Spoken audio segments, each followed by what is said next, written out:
covered every morning, making money make sense. Weekdays on CBS Mornings.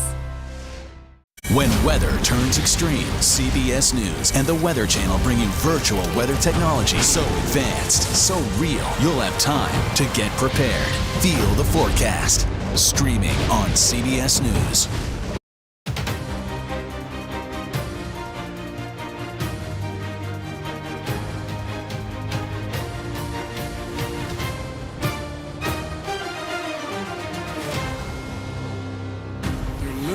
Figuratively holding the economy hostage by threatening to default on our nation's debt.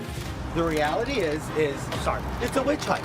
I don't think that positions the Republicans well if he is the inevitable nominee. Our overall approach is to build lawful pathways for people to come to the United States and to impose tougher consequences on those who choose not to use those pathways. They have a deadline now of May 11th. If they do not comply by that time, we will move into proceedings.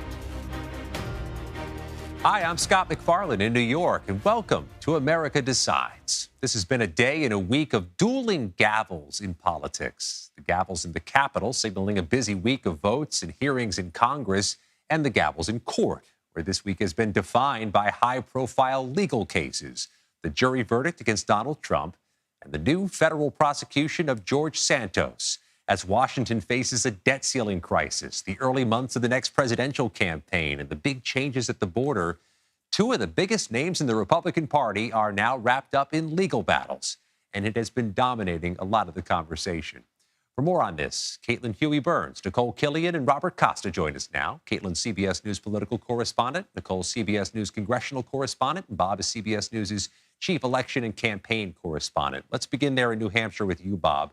Just 24 hours after the former president, has a verdict against him in court, he has a town hall tonight on television. You spoke with voters about this. Let's listen first to what they had to say. He's a very honorable man. He always said what was on his mind. He was always honest and forthright, and I don't believe lies. But the Democratic Party does this to every single Republican that is getting close. They always come up with these sexual harassment charges. I'm getting sick and tired of hearing about it. I've seen a lot of presidents in my time, and from day one, when he became president, they were after him. Bob, this isn't just unprecedented. This is almost surreal. Paint a picture of what you've seen through this day and this evening in New Hampshire. Scott, it's great to be with you from here in Manchester, New Hampshire. We did sit down with some Trump supporters at the Red Arrow Diner, a regular stop for many presidential contenders here in the first-in-the-nation primary state. But we also spoke to some New Hampshire Republican women who said that these allegations, now part of a civil lawsuit where Trump has been found liable of sexual abuse and defamation, are very serious. That was at a breakfast conversation earlier today with Asa Hutchinson, the former Arkansas governor. And some of those attendees told CBS News that they believe that her story, E. Jean Carroll's story, is credible, and they are factoring this into their decision ahead of the 2024 primary. So a bit of a mixed response on the ground here in New Hampshire, a real test for former President Trump tonight at that CNN town hall. At the Capitol, Nicole, if Donald Trump is going to be the nominee for the White House, he's seemingly going to need some surrogates in Congress and his party. So what's the reaction today from Republicans after yesterday's news and ahead of that town hall tonight? Well, keep in mind, he has been able to garner a number of endorsements, certainly far more than his competitors in the Republican primary here in Congress. So he does still have a base of support here. But, you know, it really isn't moving the needle much with Republicans in terms of this verdict that we saw earlier this week in terms of E. Jean Carroll. You know, most Republicans, especially in the Senate, trying to keep their distance, most notably Senate Minority Leader Mitch McConnell, who said he has no observations about this, that this is really about presidential politics, and it will really be up to the American voters to decide. But you have others who have backed the president, like Senator J.D. Vance, who says, you know, it's not going to change his endorsement of the former president at all, and that he continues to support him, even as this town hall goes forward tonight. And the former president continues to invoke that term witch hunt to describe all these investigations and cases, and Caitlin, on Long Island, George Santos used the term witch hunt earlier today after stepping out of a federal court. You were inside. Set the scene of what happened during his initial court appearance on this new set of federal charges and what he said after. Yeah, Scott, well, cameras were not allowed in the courtroom, but we were, and we watched Santos as he pleaded not guilty to 13 counts, including fraud, money laundering, making false statements on his 2022 congressional campaign forms. He was pretty solemn. He responded, yes, ma'am, to most of the questions from the judge, asking if he understood his rights. And he also waived his right to a speedy trial. His team arguing that they believe that they want to have the time to gather all the evidence that they believe is contrary to the evidence that the prosecution is facing or is presenting. I asked Santos in a scrum later, what evidence do you have that they don't? And he maintained that he would be able to prove his innocence here. He's been defiant, Scott, as you know, from covering him on Capitol Hill ever since these first allegations broke back in December about him lying about his resume, fabricating parts of his background. But as we saw today with this indictment, these allegations are far more serious than just making things up about your background. A couple things stood out to me, Scott, from that indictment. One was that he allegedly solicited funds from donors and then who thought that they were giving to his campaign and then spent that money on so-called luxury items. He also falsely, allegedly, claimed unemployment benefit insurance, money. Which, as you know, is something that Republicans on Capitol Hill have really wanted to tamp down on. So these are serious allegations. He says that he is going to fight them, and he came out and spoke to the press pretty defiantly afterwards as well. He is heading back to Washington, where he says he wants to continue his work. And, Scott, he's planning on running for re-election. He said he wasn't deterred in doing that. Let's take a listen for a moment of some of what George Santos said outside the courthouse just after his initial appearance. Complying throughout this entire process. I have no desire not to comply at this point. They've been gracious in there. Now I'm going to have to go and fight to defend myself. The reality is it's a witch hunt because it makes no sense that in 4 months, 5 months, I'm indicted. And Caitlin, I understand he was thanking Republican leaders for their patience at some point during that news conference. Well, it's really interesting because you've had a lot of Republicans on Capitol Hill, including Republicans from New York, calling on him to resign, and he's defied all of those calls, but he still has maintained support from House Republican leadership. Kevin McCarthy said today that, you're innocent until proven guilty. He deserves his day in court. He's also said that, if he's found guilty, then that's another matter. Then he would likely ask him to resign, as he has done for other members who were found guilty of crimes. But that's been the key here. As you know, Santos has been a key reliable vote for House Republicans with their very narrow majority. And he's pledging to stick around as long as he can. His next court appearance, I should add, is June 30th.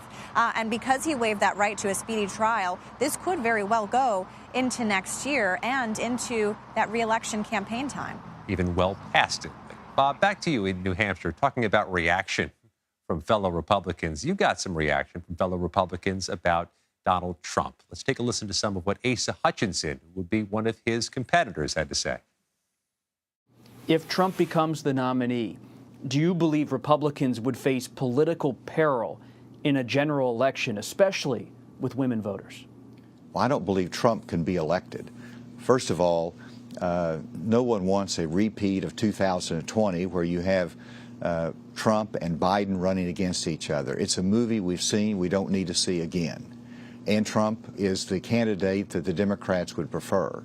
And that is enhanced by the fact that you've got this jury verdict now that made this finding.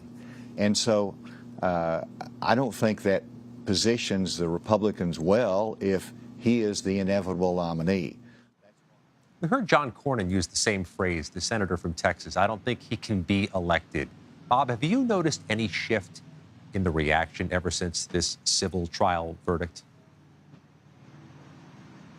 Scott, when you think back to political history, just about 10 years ago, in 2011, a little bit more than a decade, Rick Santorum was going nowhere then in the Republican presidential race, visiting states like Iowa and New Hampshire, trying to get some traction.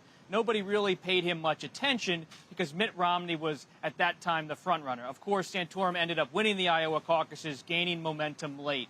Whether it's former Governor Hutchinson or former New Jersey Governor Chris Christie or a whole series of Republican contenders, they are all looking at this race and they acknowledge privately and sometimes publicly that Trump is the frontrunner. But they see what happened yesterday with this verdict, and they do wonder if they just keep trudging ahead in places like New Hampshire, having these town halls, shaking the hands, maybe come summer at a debate, come fall, come winter, they can get a look from these voters who are seasoned in presidential politics. So Asa Hutchinson, he's in the single digits right now, struggling to get any attention, but he's out there because they know that in politics, anything is really possible, especially in a digital age where people are scrolling through constantly and news is always breaking. Nicole, I want to go back to you because it wasn't so much what happened at the Capitol, but who returned to the Capitol today. Dianne Feinstein came back, her eagerly awaited return. You were there. Set the scene, paint a picture of what that was like and what expectations are for Feinstein moving forward. Well, keep in mind that Senator Feinstein hasn't been here at the Capitol since late February when she was diagnosed with shingles. And so she returned, unlike the way she left, this time arriving in a wheelchair where she was greeted by Senate Majority Leader Chuck Schumer. Now, she said that she is feeling much better, but her office did put out a statement saying that she will have a lighter schedule at the advice of her doctor. Her office said that she continues to suffer from a vision and balance impairments, and so that in part is why she also has this wheelchair. So that is something to keep in mind. You know, how engaged she will be still remains to be seen. She did say, though, that she is committed to her work on the Senate Judiciary Committee. Of course, she took a lot of flack for her absence, even though it was for medical reasons, but certainly it was a concern, particularly among progressive Democrats who were getting concerned about the pace with which the committee was able, or in some cases not able, to move forward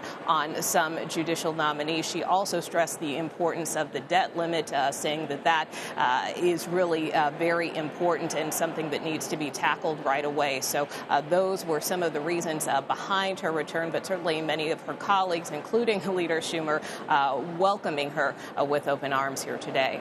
Nicole Killian at the Capitol. Caitlin Huey-Burns on Long Island. Robert Costa in Manchester, New Hampshire. We have covered many zip codes today with a lot of new reporting. We thank you all.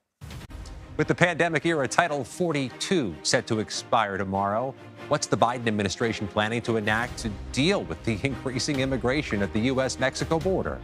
We'll take you there next. You're streaming America Decides.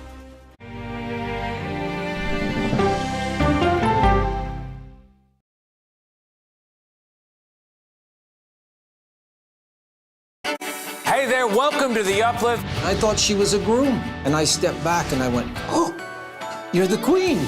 She's gonna be with me every instant that I'm alive. I just wanted to see if you'd go to Disneyland with me today. I look over at him and he's smiling. I'm gonna remember that the rest of my life. They told us when he was gonna be born, he was only gonna live for 30 minutes. It's really a miracle that he's with us today. The Uplift. Stream now on the free CBS News app. Morning news matters because it sets the tone for your day, and it's a way of getting you started. We're going to uplift you. We're going to send you out your way. Day to day, that first draft of history, it happens right here. CBS Mornings. An original documentary from CBS reports. I always tell people that Twitter would not be Twitter without Black Twitter. It's just us being in fellowship with each other. And there becomes a conversation you don't want to be left out of. People really started to recognize the power of activism on Twitter. Based on that one tweet, the hashtag #OscarSoWhite was trending around the world. If anything has really powered Black Twitter, it's been humor. If your food ain't right, we're gonna tell you about that too. We tend to create change, create culture and cool. That's how movements happen on Black Twitter and go beyond more than that. Black Twitter, the Twitterverse that changed a generation. Now streaming on the free CBS News app. You ready? A generation of kids opens up on CBS Reports. I just want to be like a regular kid. Their world, their struggles, their voices. What if I was white? A lot of people like to call names and make you feel ashamed for being proud of who you are. Now streaming Gender. I did not realize that you could change your gender. Realizing how you feel. You can be a boy, sometimes you feel like a girl, sometimes you feel like both. Redefining who you are. Identify as trans. Gender fluid. Non-binary and queer. Is the idea of gender a thing of the past? And to be yourself, always, no matter what anyone says, I love you. Are the kids all right? Gender. Now streaming on the free CBS News app. Stories that inform. You can be really old at 60, and you can be really young at 85. Inspire. How do we unlock the power within ourselves to be who we want to be? And brighten your day. The best part of fame is making people feel good. Always send the people home happy. Make every day a little more like Sunday morning. Here comes the sun. Stream now on the free CBS News app. We go to stories because we can bring someone to that story. That human connection is incredibly important. The news doesn't have to be depressing. What do you love about running? Energy! It can be uplifting. Welcome back to America Decides. Border Patrol agents apprehended more than 10,000 migrants along the U.S.-Mexico border yesterday. That is a record for a 24-hour period, according to a senior U.S. official speaking with CBS News. And it comes as Title 42 is set to expire tomorrow. Homeland Security Secretary Alejandro Mayorkas spoke about it earlier today. I cannot overemphasize that our current situation is the outcome of Congress leaving a broken, outdated immigration system in place for over 2 decades, despite unanimous agreement that we desperately need legislative reform. We have this well covered. Nicole Skanga and Camilo Montoya Galvez join us now. Nicole is CBS News' Homeland Security and Justice reporter. She's in Brownsville, Texas. And Camilo is a CBS News immigration reporter. He's in El Paso. I ask if you're watching to indulge us for a moment. The cell signals aren't great there. We may have a little bit of a quirk or a delay as we speak with both Nicole and Camilo. Nicole, as you're in Brownsville, as this deadline nears, what are you hearing? What are the concerns of folks who are there? Yeah, well, that depends which folks you're talking about, Scott. And actually, as we're talking, you can see one of the buses which is being used to transport migrants. I'm here at Fort Monument, and this was a makeshift border processing center that has been stood up in 72 hours here in Brownsville, Texas, in order to try to, keep up with the demand. It's a contingency measure. The mayor was talking to me the other day, the mayor of Brownsville here, concerned because his city has about the ability to process 1,000 a day. But here in Brownsville, we're seeing closer to 2,000 a day. The Texas National Guard was here earlier, the tactical border force sort of showing off, some of their equipment and what they're equipped to do. And we asked the Brigadier General exactly that. He said he's most concerned with the safety and the well-being of his officers. I spoke with an NGO volunteer earlier today who's stationed at the bus station downtown Brownsville welcoming migrants. They're concerned about food. They're concerned about safety. They're concerned that migrants here in the Rio Grande Valley have begun to sleep on the streets surrounding that area. Talking to Border Patrol agents here, concern about capacity. That is part of the reason why we've seen the Biden administration begin to release migrants who are deemed not a national security or public safety threat into the United States without that notice to appear before an immigration judge, instead just with instructions to appear before an ICE office. Last thing, Scott, some late breaking news today that U.S. Secret Service officials will in fact be here on the border. Now, I do want to temper that. I'm told it is a very small number, somewhere around a dozen. But keep in mind, U.S. Secret Service, part of the Department of Homeland Security, and Secretary Mayorkas at his press conference today making it very clear this is a whole of government and a whole of department response. And we've been told the U.S. is implementing this sweeping new asylum restriction for after Title 42 expires. What does that mean? What does that entail? Hi, Scott. This regulation represents a seismic shift to U.S. asylum policy, as well as a major pivot in policy shift by President Biden, who campaigned on restoring access to the U.S. asylum system just 2 years ago during the 2020 campaign against former President Donald Trump. Under this regulation, migrants who cross into the U.S. illegally will be disqualified from U.S. asylum if they fail to request protection in a third country like Mexico or Guatemala before coming here to the U.S.-Mexico border. Migrants who are not able to prove that they qualify for an exemption to these rules, Scott, will face deportation to their home country or Mexico and will be banished from the U.S. for 5 years. And if they try to re-enter the U.S., they could face jail time as well as criminal prosecution. So in many ways, Scott, this is a tougher, more hardline measure than the Title 42 pandemic restrictions that it will replace on Friday in just a few hours and days.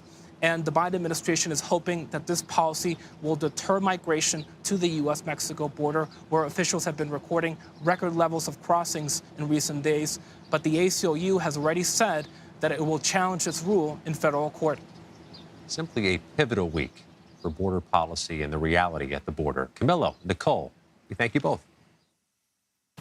The U.S. House Foreign Affairs Committee is continuing its investigation into the Afghanistan withdrawal. Next, we'll hear from the committee's chairman, Congressman Michael McCaul of Texas. You're streaming America Decides.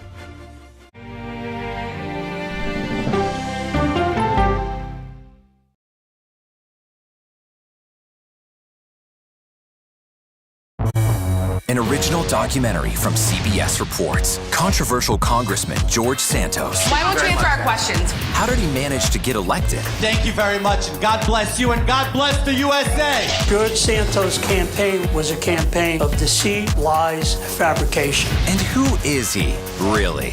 I knew him as Anthony DeVolder from Queens. Really, who he is, he's a fraud. I compare him to the Tinder swindler. From people who know him, the truth, the facts, the lies. He would say that he was worth $100 million.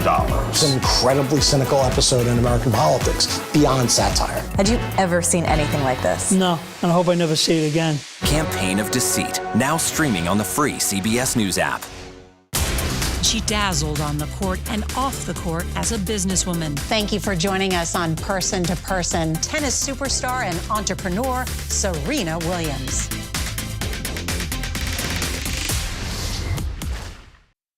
An original CBS Reports documentary. I asked my students, what are we going to do about racism in the United States? The backlash over teaching about racism in American schools. I don't think it has any place in the classroom. We can either pretend and say, no, we're not racist and we're all great people, or we can actually start to do the really, really hard work of addressing it. How did you lose your job? I made the statement that white privilege is a fact. Is it helping diversity and inclusion? When you bring in different people's stories and experience, it enriches education. If you don't talk about something, it doesn't go away. Or driving us further apart. What schools are doing to our children in the name of anti-racism is in fact teaching them racism. The intention is to put us in this war against each other. An original CBS Reports documentary, streaming now.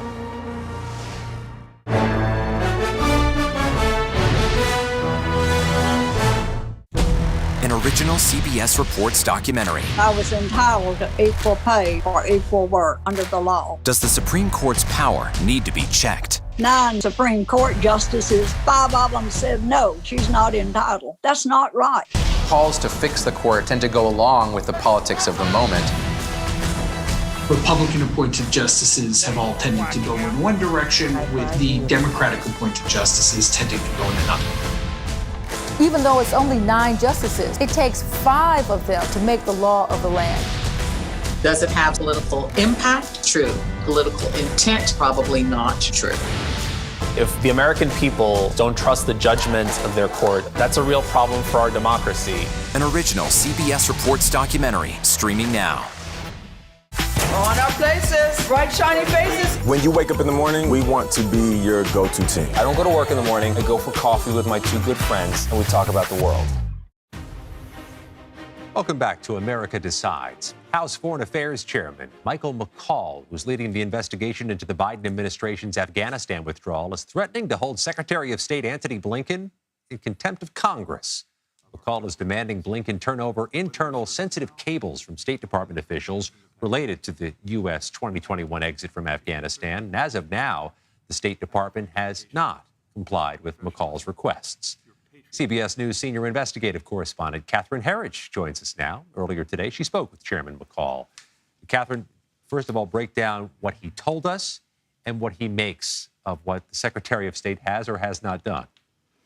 Well, Scott, good to be with you. Congressman McCall is seeking something called a dissent cable. This is an internal State Department document that allows senior State Department officials to criticize government policy without fear of retaliation. In this case, the policy on Afghanistan.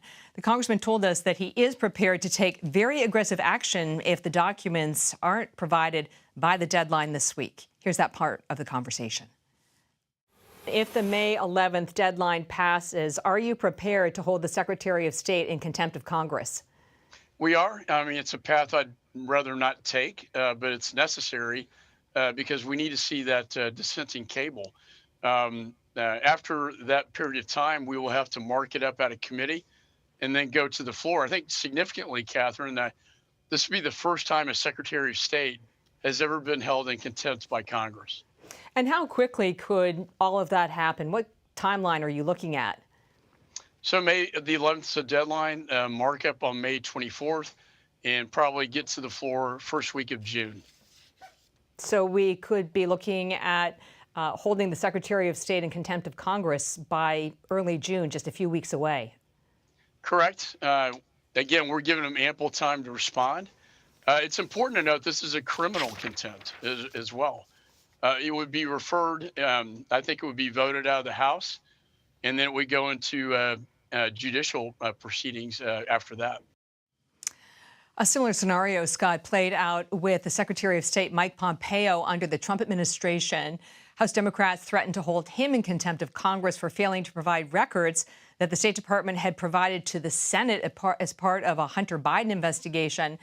But that fell short and was withdrawn once the State Department did provide those records in the end. With Title 42 expiring tomorrow, what does the House Foreign Affairs chairman think about the Biden administration's attempt to ramp up these deportations after the expiration?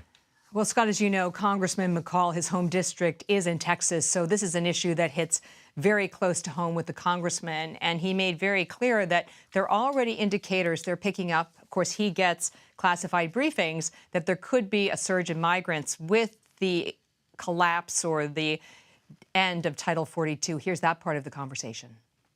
On Title 42, the Biden administration has brought in new restrictions. Do they go far enough? You know, I don't think so. I mean, with the lifting of Title 42, it's important to note that, I mean, the situation's already so bad. Lifting Title 42, the cartels know this. We're already seeing indications of massive caravans moving up towards the border. That's why we have this border security bill that my committee, the Foreign Affairs Committee, had the piece dealing with reinstituting and codifying the migrant protection protocols to make that part of the law. And the congressman told CBS News that his bill really is twofold, that it would provide additional technology and funding for the Border Patrol, the physical patrol of the border, and then also create these deterrents and codify these deterrents that he said worked under the last administration, Scott. Let me shift gears, Catherine. You have covered congressional investigations of Hunter Biden extensively. And we know today the House Republicans laid out the details to support the allegations they've made that members of the Biden family, including Hunter, received millions of dollars in payments from foreign entities. What did you make of what the House Republicans showed and said today? Well, Scott, what made this interim report from the House Oversight Committee stand out is that they now have subpoena power. And based on the interim report, they've received thousands of documents from the banks directly about these financial transactions. To simplify it, what they're alleging is that there was a years-long complex scheme that had a number of companies that ultimately provided financial benefits to members of the Biden family. We were told at the news conference there were 170 plus suspicious activity reports by the banks. These are transactions that are flagged for additional review. In this case, we don't know whether there was some kind of disciplinary action against these accounts or whether it was innocuous. The main complaint from Democrats and the White House is that despite all of these banking records, what the Oversight Committee has not done yet is draw this straight line between the financial transactions, the payments, and Joe Biden. And as you know, at the end of last week, President Biden said that he was confident that his son had done nothing wrong in his business dealings. But the committee will continue, they say, and issue more subpoenas on the matter. In Washington, Catherine Herridge, thank you very much. You're welcome. That does it for today. You can stream America Decides Monday to Thursday at 5 p.m. Eastern. You're streaming CBS News.